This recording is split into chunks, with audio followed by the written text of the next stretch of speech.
All right, that's where we'll start. Where did you get that laugh? My laugh is something that I have had since I was the tiniest child. There was a time when my brother and sister would not go see a movie with me because it was too damn embarrassing. So anyway, it's there. And do you ever deploy it intentionally, or is it only unintentional? No, believe it or not, it's very frequent. I would make like a great Ed McMahon. I could be somebody's sidekick, sit there on the sofa and just laugh at all their jokes, and it would be very genuine. I turn out to be easily amused. That's good. So as number one on the list, we were talking to Steve Case yesterday, and he had been number one, and a couple of years later, he was not on the list. Walter, you're making me really nervous. No, don't be nervous. Just tell me what could happen that would do that to you and Amazon, and how do you prevent that? Do you worry it could all come unraveled? Well, I kind of have this experience kind of already happened to me because you put me on the cover of Time Magazine as Person of the Year in 1999, and about a year later, the internet bubble burst. I think Amazon stock went from $113 a share to $6 or something like that. So these things happen. The thing for companies is you need to be nimble and robust. So you need to be able to take a punch, and you also need to be quick and innovative and doing new things at a high speed. That's the best defense against the future. And you have to always be leaning into the future. If you're leaning away from the future is going to win every time. Never, ever, ever lean away from the future. You talked, though, about 1999 and the Person of the Year. When Jim Kelly and myself and others at Time chose you as Person of the Year, I remember the internet bubble was beginning to look like it might burst that November of 1999. Yeah. I went up to Don Logan, who was then the president of Time Inc., somebody above us all, and I said, look, I'm a little bit worried. We're about to do Jeff Bezos. It's an internet company. Yeah. Tell me what you think. And he said, Jeff Bezos is not in the internet business. He's in the customer service business. That's right. You don't have to worry. Yeah. How did you get that focus on customer service rather than on being an internet company?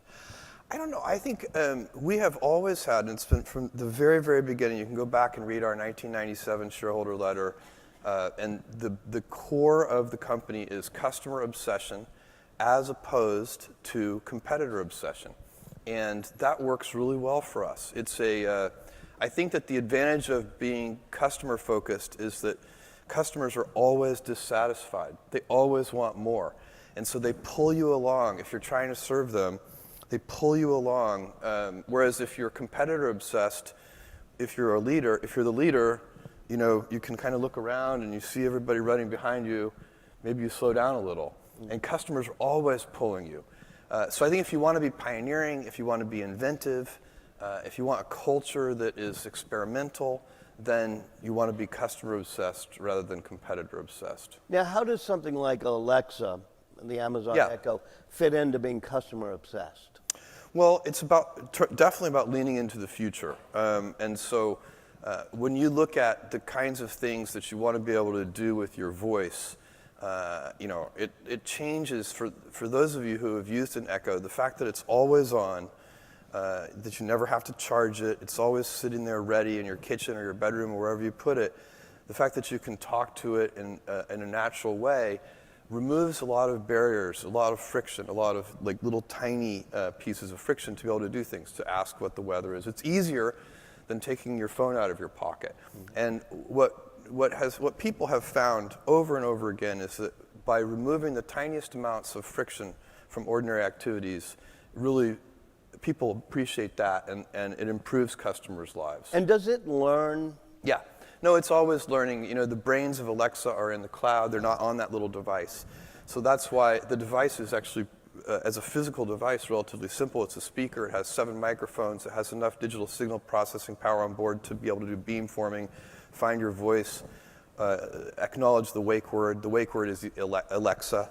And then it starts listening, and then it sends that phrase to the cloud where we can do really compute-intensive processing on it. Wait, here's a real paranoid question, because you just said Alexa's the wake word. Does it listen if I don't say Alexa? No. And it listens just for that word, and that's why we do the wake word detection locally on board the device. So if I talk about toothpaste a lot but haven't said Alexa, it's not like Amazon's learning that I'm interested in toothpaste. No, not at all. And in fact, you know, you guys should, you know, one of the great issues of our age is going to be privacy. You know, people don't think about it, but if you have a mobile phone in your pocket, it has microphones on it, and those microphones are under software control. And I would posit to you that just about any nation state in the world worth its salt can put a computer virus on your phone anytime they want and listen to everything you say from your cell phone. And how do you prevent that from happening to Echo? Meaning, well, we've done something a little unusual with Echo because we were thinking about that very thing. And we, first of all, it'd be no different from your phone, but we actually went one step further than what's done on a phone. When you hit the mute button on Echo, that red ring comes on that says that the microphone is turned off. That mute button is connected to the microphone with analog electronics. Oh. So it actually cannot be routed. You'd have to come physically tamper with the device. You couldn't do it with a computer virus. And so it learns, and that got you into the artificial intelligence world, machine learning world, so that you could take the cloud computing. And we've been in the machine learning world for a long time. You know, the machine learning, you know, I think it's one of the things. We live in a very interesting time because there are a few golden ages happening, and one of them is machine learning. You know, it's kind of specialized AI, and it's we're doing everything with it. We're grading strawberries with it, you know, for Amazon Fresh. Cameras look at the strawberries, and we can now outperform humans on strawberry grading.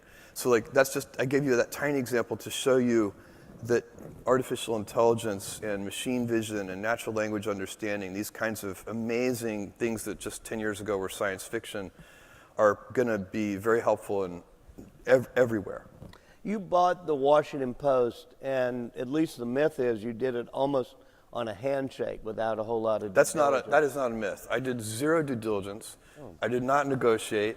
I accepted the That's something I'd love to sell. I accepted the asking price. Yeah. It wouldn't have happened that way. It couldn't have happened that way, except for the person that I was dealing with was Don Graham, who I've known for 15 years and who is the most honorable person in the world. And so, you know, we had several conversations, and he laid out every single wart and every single thing that was great about the Post. And the only thing I would say, and no due diligence would have ever uncovered the things that Don just told me, number one. And number two, I've owned the paper for a couple of years now, and if anything, you know, the warts are not as bad as he made them out to be, and the things that are great about the Post are stronger than he made them out to be.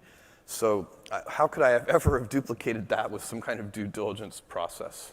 And you've, over the past 2 years, talked about an emerging view of what a business model could be. Give me some of the thoughts of what a business model for the Washington Post could be in the next 5 years. I think it's very, very simple what we have to do at the Post from a business point of view. First of all, what makes the Post great is not our business model. What makes the Post great is the tradition of investigative journalism and all the things that they have in the newsroom. I think the newsroom of the Post is absolutely killing it. I'm incredibly proud of that team. Marty Barron, in my opinion, is the best executive editor of any newspaper anywhere in the world. And the Post has, the culture at the Post is very unusual because they're kind of swashbuckling, but they're like professional swashbucklers. And which is, you don't want just swashbuckling, you know, without professionalism, swashbuckling just gets you killed. But they have a swagger that is very, very useful and lets them, you know, dig into things. How do you know that? Do you hang in the newsroom? No, I don't. Well, occasionally I do, but hang would give you the wrong sense. I'm not there very often. I have a day job which I love. I tap dance into Amazon. I live on the other side of the country, literally. I called Washington D.C. the other Washington. And so it's not practical for me to be there all the time. But for example, I started to get a very powerful sense of it when I went to Ben Bradley's funeral. So There's a long tradition of the Post of just putting a lot of shoe leather into things and finding stories that nobody else can find. And the Post is very lucky because it is physically located in the capital city of the most important country in the world. And as a result, they have lots of contacts and lots of opportunities because of that physical location. And you've basically tied the New York Times on digital, and perhaps with your tape of Donald Trump and Billy Bush, that's probably not counted in yet. That'll take you way ahead of the New York Times. Yeah. How do you monetize that? The politics team at the Post is just doing a great job this year, and I'm super proud of them. Here's back to the business question. And I don't know that this approach is accessible to all newspapers, but I'm very confident it is an approach that will work for the Post. What we need to do is we need to move from making a relatively large amount of money per reader on a relatively small number of readers. That was the traditional Post model for decades. Very successful model, by the way. And we need to move from that to a model where we make a very small amount of money per reader on a much, much larger number of readers. Does that require micropayments or small payments? I don't think so. I think we can do it with a combination of a subscription model and an ad model. We'll see. But why I'd be wouldn't you open do to small micropayments. I'd be very interested in the Amazon world, too. I don't see evidence yet, but these things can change. I don't see evidence yet that consumers are amenable to those kinds of micropayments. But we've seen this change. You know, in the early days of music subscription service, consumers were not amenable to music subscriptions. They didn't want that. They wanted to buy music a la carte. Today, that's flipped around. And so habits and behaviors and patterns of consumers do change slowly over time, and maybe one day they will pay and you keep by the drink Amazon for articles. And the Post separate, but in your mind there would be a connection between, all right, we should enable really frictionless 10, 15, 20 cent payments. That could be done through Amazon, also through the Washington Post. Yeah. Do you ever see a world in which we're going to have those type of, let me buy the paper today for 10 cents as opposed to subscribe? I think, you know, it's possible. I'm currently a little skeptical about that. I think there's so much advertising-supported news out there that it's maybe difficult to get people to pay 10 cents. Get back to the shoe leather. At the very beginning of this campaign, I think Bob Woodward talked a little bit about it too. You decided to throw the kitchen sink and everything to a book on Donald Trump. How involved were you in that decision? Zero. That was Marty. That's Marty Barron's decision. I do not introduce myself in any way into the daily activities of the newsroom. And my view on that would be, it would be a little bit like, I don't know, let's say one of your children had to have an operation on their brain. Would you go into the operating theater and tell the neurosurgeon what to do? This is a highly professionalized activity, and we have people who have decades of experience doing it. And so I help, or try to help, at a much higher level than should we cover this story or that story, or one person who doesn't know. And by the way, Marty and his team. By the way, Marty just has an awesome team. They have good taste in these matters. Right. That's critical. With Marty. Incredibly lucky. And again, I did not hire Marty. Marty was there already. And again, it's one of the things that Don Graham told me was great about the paper, and he was right. Same thing with Fred Hyatt, who leads the editorial pages. Fred Ryan, who's the publisher, who's just a great team. Shailesh, who runs technology, killer team. But one person who doesn't understand that you don't order up stories like that is Donald Trump. He's attacked you very, very personally. That is true. And then you've had to answer in the newsroom, or at least in discussions with Washington Post people.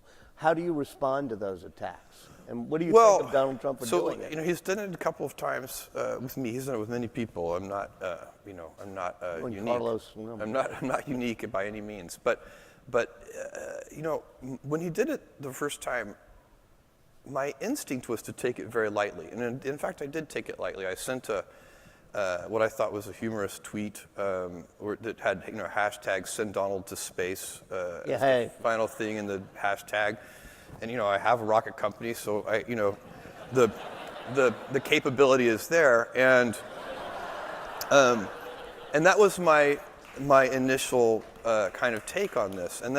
But the more I thought about it, that was a mistake. I should not have taken it lightly, because we live in an amazing country where one of the things that makes this country so as amazing as it is that we are allowed to criticize and scrutinize our elected leaders.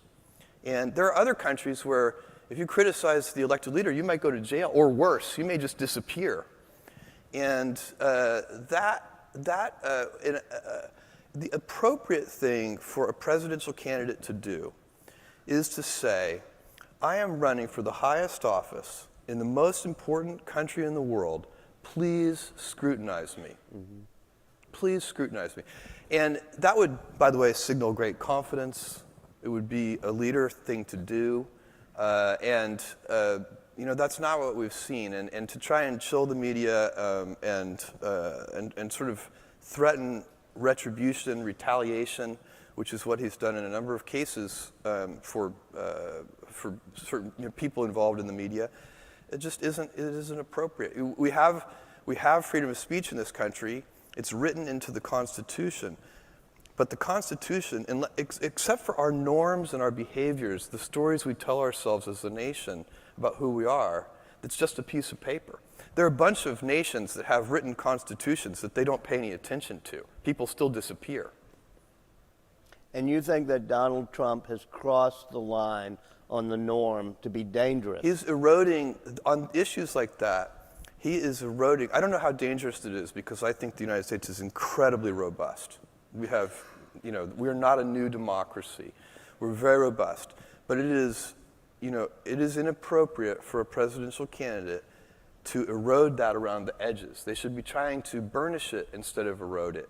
And when you look at the pattern of things, it's not just going after the media and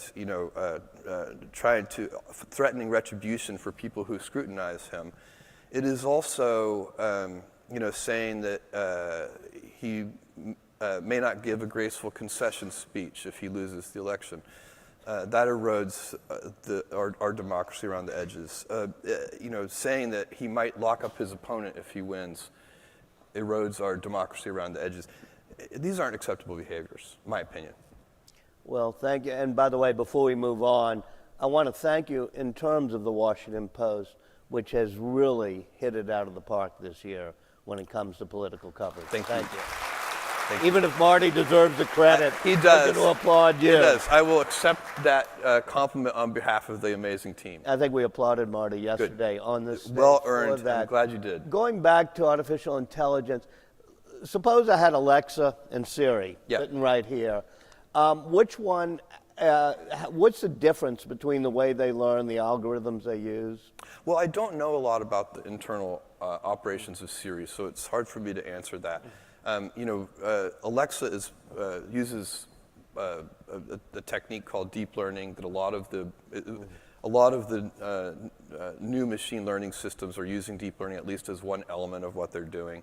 And she's continuously learning as she interacts with you, getting better, trying to understand not only your speech patterns, but also the kinds of things that you're interested in. Things as simple as music, but more complicated things too. Well, when I look at what you're doing in AI, cloud, machine learning, space, whatever, it makes it seem like you're more of a science geek than a entrepreneur, just a pure entrepreneur. I'm going to play biographer for just a little bit. Growing up, and I know how wonderful your parents are, Jackie and Mike, what was it that caught on to science? What gave you this background? I don't know. You don't get to choose your passions choose you. I watched Neil Armstrong step onto the moon when I was 5 years old, had a huge impact on me, and I read hundreds of science fiction novels by the time I was 12 or 13. I always liked science and math, went to Princeton to study physics and switching to computer science. But did you have a grandfather or a mother? Or Oh, I had, you win a lot of lotteries in life and you lose some lotteries in life. And one of the great lotteries that I won was role models. And my mom, who, you know my parents, my mom had me when she was 17 years old. She was pregnant in 1963 in Albuquerque, New Mexico, in high school, and which was not cool. And the principal tried to kick her out of school, and my grandfather, we called him Pop. Mm-hmm. He went to bat for her and met with the principal and said, "Look, you can't kick her out of school. She's allowed to finish school." And the principal cut a deal with him. He said, "Well, she can stay and finish high school, but she can't have a locker and she can't do any extracurricular activities." My grandfather, being a very wise man, was like, "Done, that'll work." And so, my dad is a Cuban immigrant, came over part of Operation Pedro Pan right after Castro took over, 2 weeks in an Everglades refugee camp, picked up by a Catholic mission with 15 other Cuban boys. The Catholic Church took great care of him, and so they both had their own remarkable lives. But they are incredibly supportive of me and my brother and sister. So they have, they're hardworking. They care about things. They're missionary, and they're supportive. I mean, my mom, is the kind of mother who, she's like, "Oh, anything I do is amazing."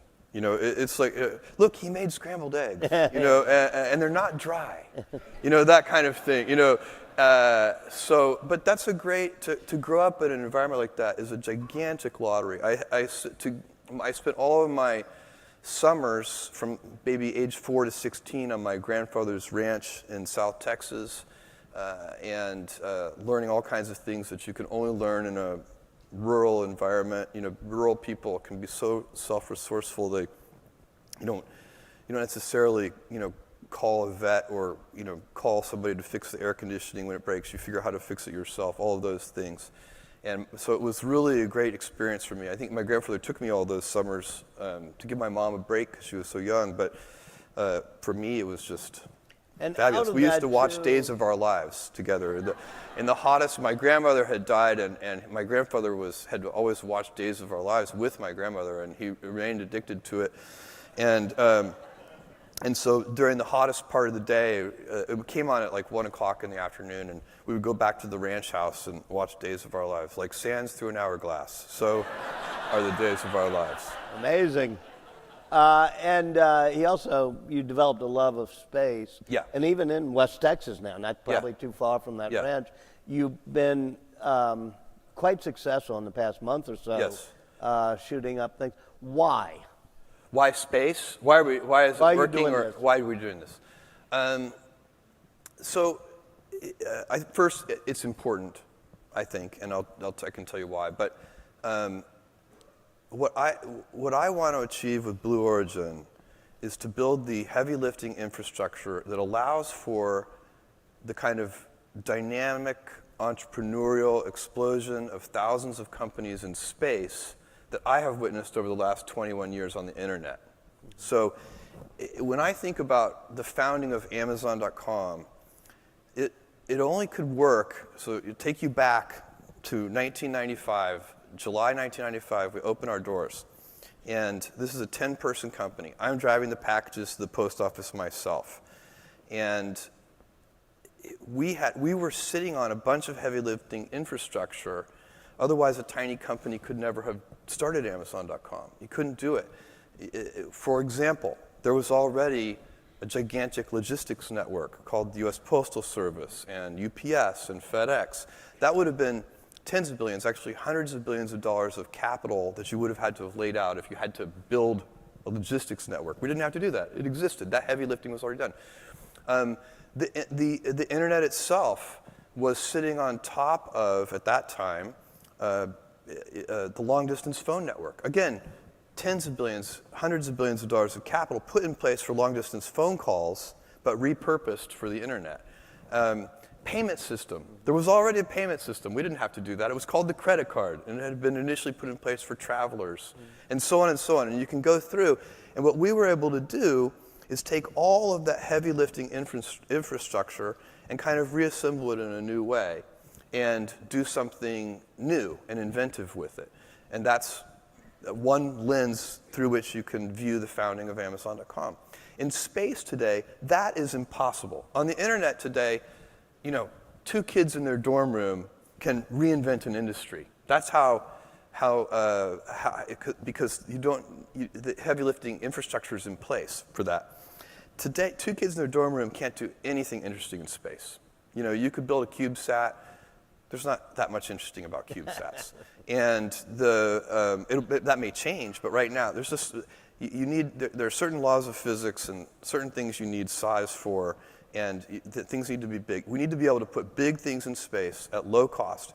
And so if I'm 80 years old and I can say to myself that Blue Origin did the heavy lifting, you know, I'm using my Amazon winnings to do a new piece of heavy lifting infrastructure,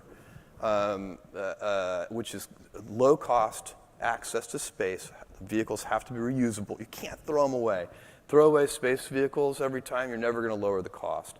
So we're trying to lower the price of admission into space so that thousands of entrepreneurs can then do amazing, surprising things. Nobody in 1995, so it's not that much. Just nobody in '95 predicted Snapchat. Right. You know, it's like, I can't predict for you what amazing entrepreneurs, brilliant, amazing entrepreneurs will do in space. But I know if I give them low-cost access to space, some brilliant, you know, 22-year-old is going to figure it out. It's one of those things about what companies get sustainable. It's those that provide platforms upon which others can build. Amazon does it, empower Apple does others, it, empower others to do things. So AWS is like that. Kindle Direct Publishing is like that. Our third-party selling business is like that. Fulfillment by Amazon is like that. Every time you figure out some way of providing tools and services that empower other people to deploy their creativity, you're really onto something. Let's turn up the lights and people come up to the mics, and as they do, one final question. You got into the studio content creation business, Monster by the Sea. What's the whole point of that? Well, Manchester by the Sea. Manchester by the Sea. Yeah, the content creation business is, we started this thing called Prime, long time ago now, and the founding benefit of Amazon Prime membership was fast free delivery. And we started now quite a number of years ago adding streaming videos to that. And we started with things like Gilligan's Island. You know, literally there were 10 or 20,000 videos when we started, and they were all kind of reruns. But you had Days of Our Lives, I hope. I don't know. I don't know. And we did have Star Trek, the original series. And so we had a few things, and people liked it. And so then we started licensing more expensive content, and people liked that. And then once we got to a certain scale level, it just made sense to start to create our own content. And what it allows us to do is to participate, and this is another of what I think that you know, machine learning is a golden age. I think space is about to enter a golden age, and I think that TV is about to enter a golden age. May already be in the middle of one. You know, we can do things at Amazon Studios that a broadcast network would not be smart to do. So, for example, Transparent, which is an amazing show created by an amazing storyteller named Jill Soloway, could never be successful on a broadcast network. On a broadcast network, you can scale is important, and you can be like everybody's third favorite show, and that will be successful. But on streaming services like Amazon Prime, you really want to be somebody's favorite show. And so it allows you to take more risk. It allows you to be a little gutsier. You do need people with great taste, and like Jill Soloway, so it's not just random gutsiness. You know, that won't get you anywhere. Hi.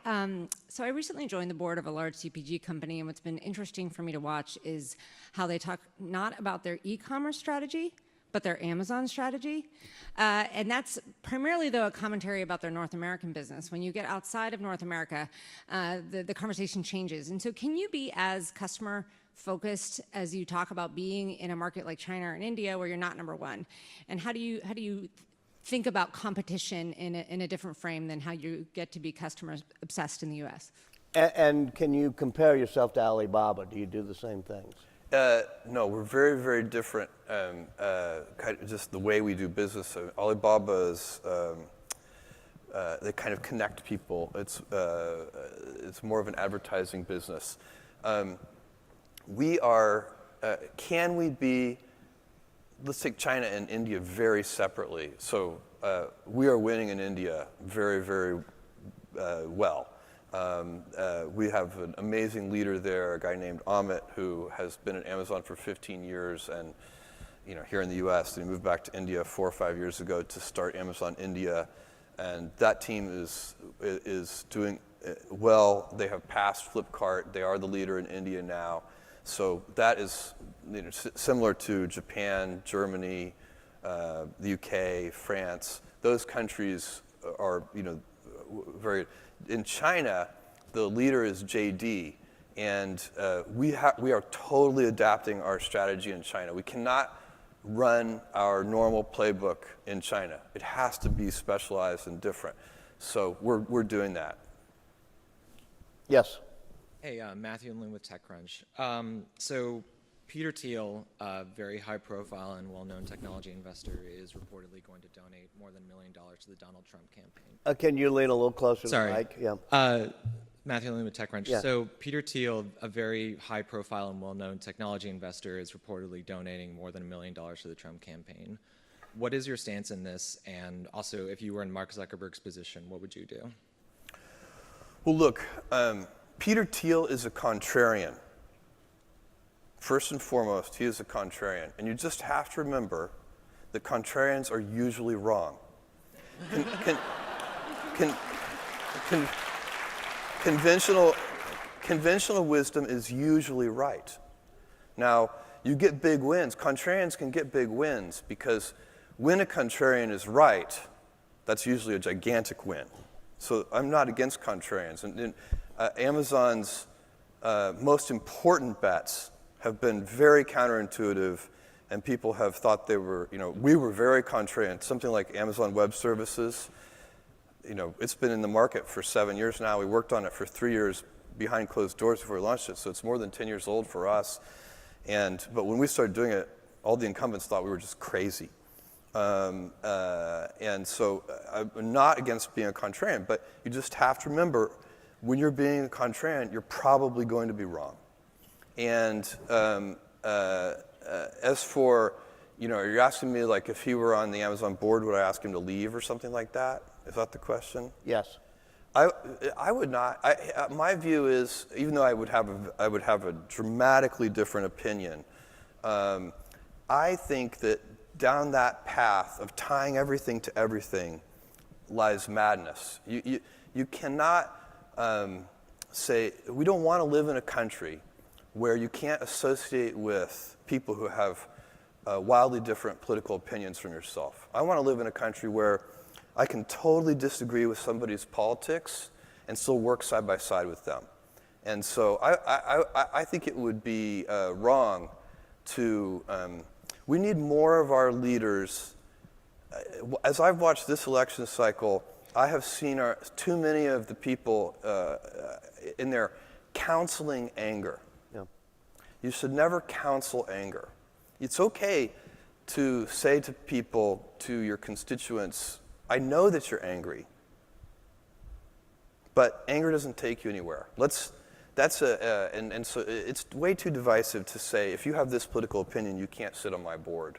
That doesn't make sense. We have just a couple more minutes, so last two questions, here and then here. Hi, Jeff. It's Kelly Richards.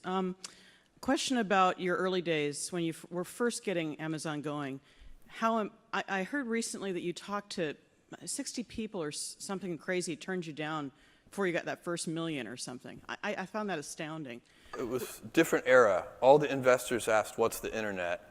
And I took 60 meetings. This is 1994, early 1995. I took 60 meetings and got 22 yeses and raised $1 million, $50,000 at a time. Wow. And they got 20% of Amazon. It worked out well. So what, 50,000? that 50,000, if they had it now, can It's you do worth the math? it's worth tens of billions of dollars. And did you- No, not the 50,000. The whole million is worth tens of billions. I don't know how many. And your parents did it as an investment? Yeah, it worked out really well for them. Yes. They invested a couple $100,000 at an even slightly better valuation, and could not have happened to better people. Yes. Last question. That's for sure, by the way. Couldn't have happened to better people. Last question. Hello, Jeff. My name is Dr. Anita Gupta. I'm from Drexel University. I am a physician, and I feel that the technology that you have put out, Echo, could really change the lives of so many people, not just in improving their life, but perhaps improving their health, and Yeah. particularly at a time where healthcare is not doing very well. Do you have a vision of using Echo, machine learning, artificial intelligence in healthcare? And if so, what is that vision you have? No, we don't. First of all, I totally agree with you, and I think healthcare is going to be one of those industries that is elevated and made better by machine learning and artificial intelligence. And I actually think Echo and Alexa do have a role to play in that. And we do have people at Amazon thinking about that. But it would be going too far to say that we have worked out a vision. But we're working on having a vision in that arena, because I do think it would be very helpful. And it can be helpful in a lot of ways, including in the home, for things like medication compliance and things like that. There are a lot of people can build on opportunities. that platform, so in some ways Absolutely. you'll create That an there- industry to and, do and that. there will be. This is the only way it's going to work. The medical care system is so big. It's not. No one company can do this. It has to be that you provide tools, and then hospitals and doctors and nurses and so on use those tools to improve healthcare. Insurance companies, self-funded employers, et cetera, et cetera. Number one on the Vanity Fair establishment list. Now we know why. Thank you. Thank you.